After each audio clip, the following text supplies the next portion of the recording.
The Jesse Blake Sports Report with Jesse Blake. Welcome to the Jesse Blake Sports Report. Whether this is your first time here or your last time here or somewhere in between, I appreciate that you are here today so that we can discuss William Nylander and his brand new contract.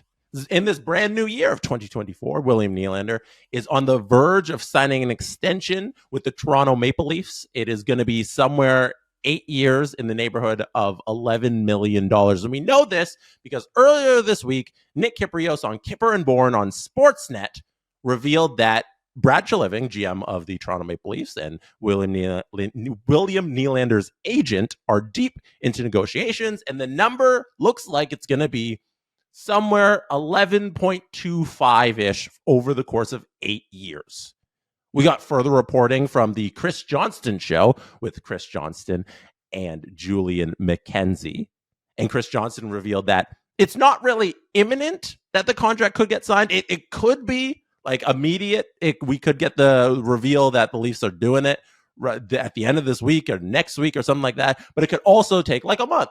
It could also take some time. So we don't really know when they're going to complete the negotiations. But Chris Johnston, as he's been saying since the summer for months, he's 99 out of 100% sure that William Nylander is going to sign this 8-year deal with the Leafs. It's getting done. He is a Leaf. And we need to establish that. Whether you think it's a good deal, whether you think it's too much money or too little money, that's all stuff we can discuss in the comments below on this YouTube video or on Twitter, at STPN Sports on Twitter. You can yell at us about it. It's going to get done. William Nylander will sign an extension with the Toronto Maple Leafs for 8 years in the next month or two or somewhere in there. We know that. Thank you, Chris, for establishing that. We appreciate you.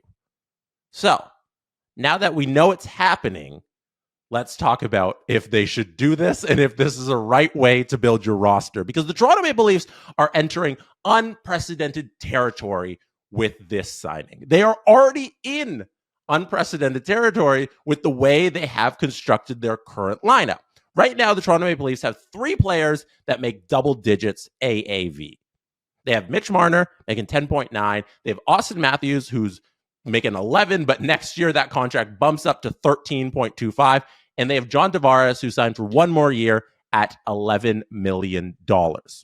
So going into next year, I'm laughing because of how ridiculous this is. Going to next year, once this Willie contract gets done, and let's say everything holds fort, they're going to have 4 guys making double digits. And to put that into context, with the way all the other teams in the National Hockey League are running their operations, no other team has more than 1 forward making double digits. That's correct. That is a fact.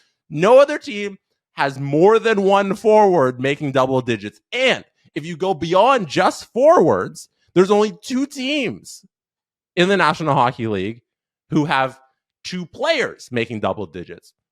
The Florida Panthers got they got Sasha Barkov and they got Bobrovsky. Oh, and I guess they got, how much does Tkachuk make?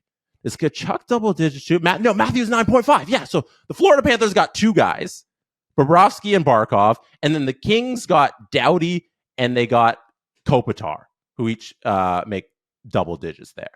That's it for the teams that are paying multiple players double digits. So the Leafs are already leading the league in guys making double digits, and they are going to advance that lead by paying William Nylander.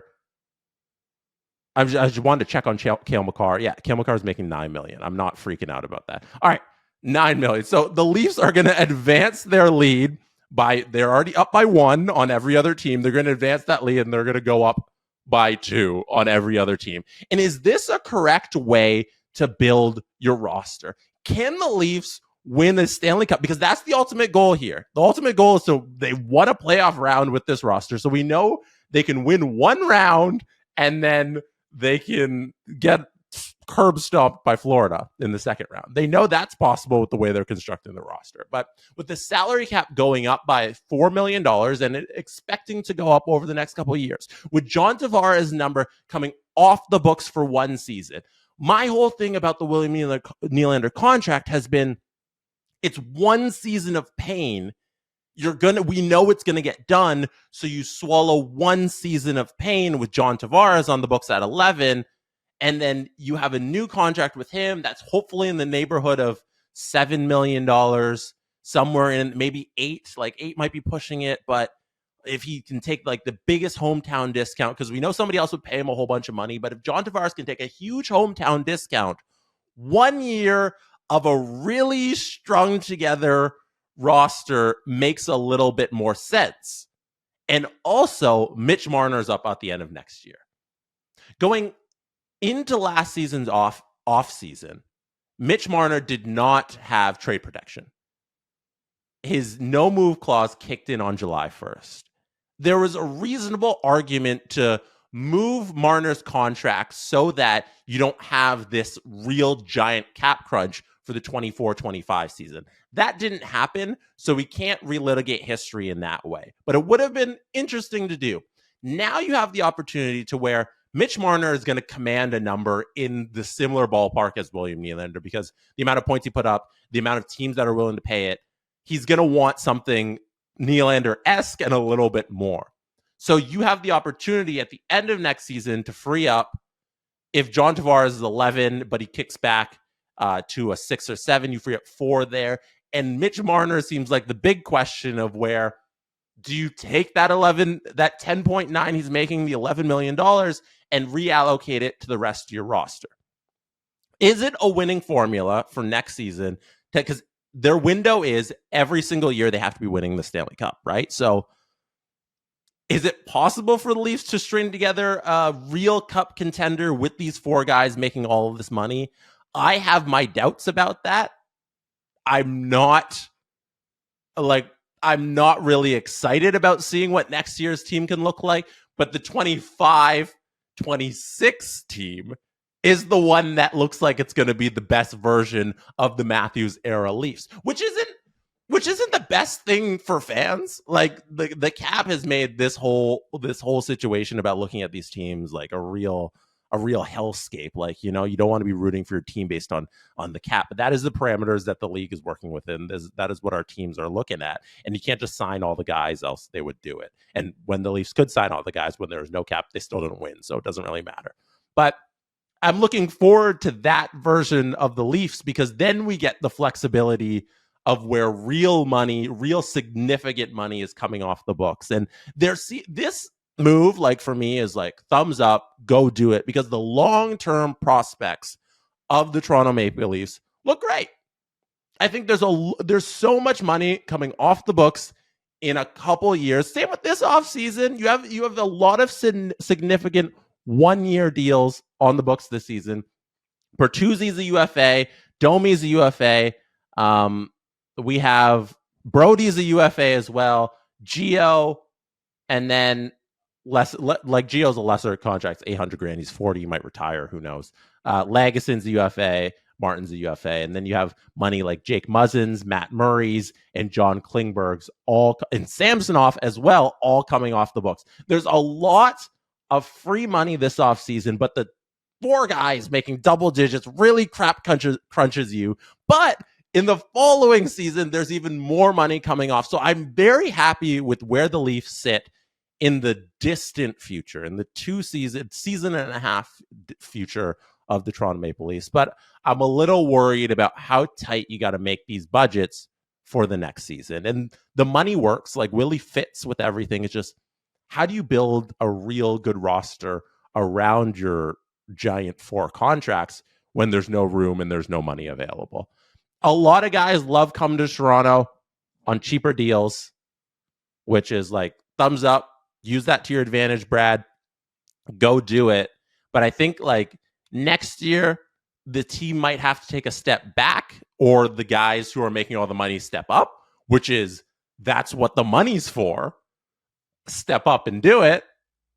So I don't know. There's a lot of promise in the Leafs. I'm not down on the contract at all, because either next year you have the guys who are making all the money, you put it on them to step up, and you don't really fill out the rest of the roster with any big contracts because you can't. And then going into the following season, you have all of this money, all of these stars, and this run here that the Leafs have with the Matthews deal and the era that they're going for it here, where they're a real competitive playoff team year in and year out, it's going to extend.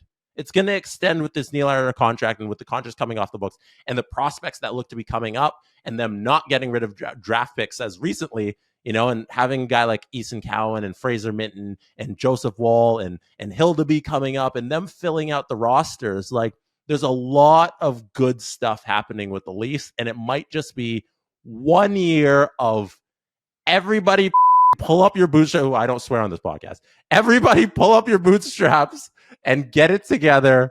We'll man together as a team. We don't have a lot of cap, but the following year, we might lose a couple guys, but we're going to be ultra competitive and building that real Stanley Cup contender that Brad Treliving envisions having now, but he's going to have it in a couple seasons. That's kind of my thoughts of where I'm sitting at. That's kind of a thought dump on what the Nylander contract means and what it looks like going forward for the Leafs sitting in this league and trying to be competitive. What are your thoughts? Leave them in the comments below.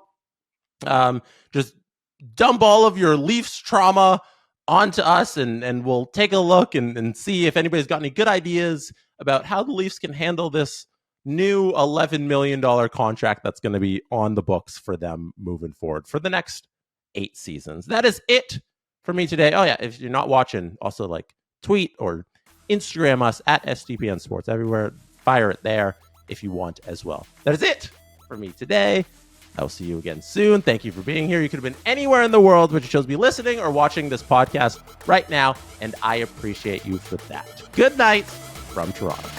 And that is how it's done. The Jesse Blake Sports Report with Jesse Blake. Jesse Blake, the guy that likes to hear his name twice in one sentence. Sure, I know him.